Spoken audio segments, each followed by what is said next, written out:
Arriving in Phitsanulok after traveling through Lampang and Uttaradit, I felt an immediate change in atmosphere. The difference wasn't subtle. In the smaller provincial towns, the rhythm of life had been slower and more self-contained. By sunset, the streets had begun to empty, businesses closed their shutters, and the pace of the evening quieted. Phitsanulok, by comparison, felt larger in every sense.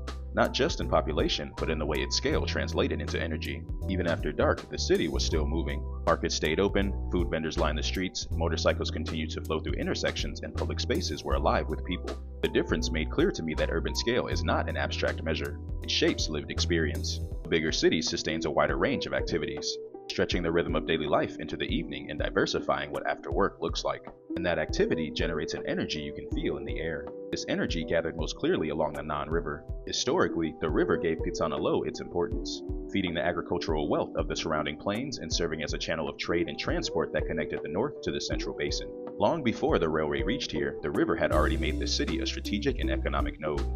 Standing on its banks in the present, I saw that its role has changed but not diminished.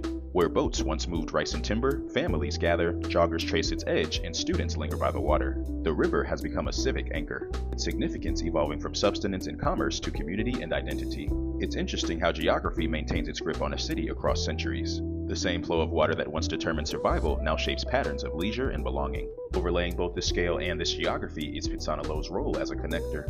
Its location between the northern mountains and the central plains has made it a hub for centuries. Historically, it served as a frontier capital during the Sukhothai and Ayutthaya periods, chosen not for isolation but for position. It was the birthplace of King Naresuan, one of Siam's most significant rulers, and has long carried strategic and symbolic importance as a gateway between regions. That same function continues today, though in different forms.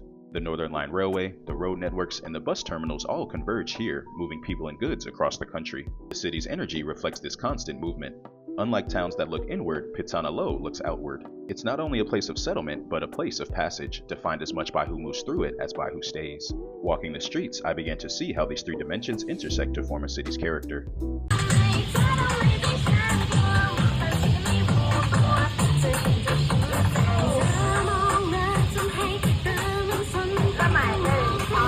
The density of people creates vitality, the river anchors identity, and the geography secures a role as a hub.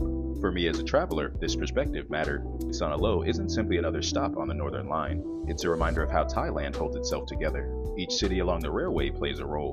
But Phitsanulok's role is particular. It's a threshold. It marks the transition between the smaller, quieter towns of the north and the growing intensity that builds as one approaches Bangkok. Phitsanulok carries Thailand forward by connecting regions, sustaining community, and keeping its own history alive in the patterns of everyday life. I ate noodles and that was it for my night. Okay, love you. Bye.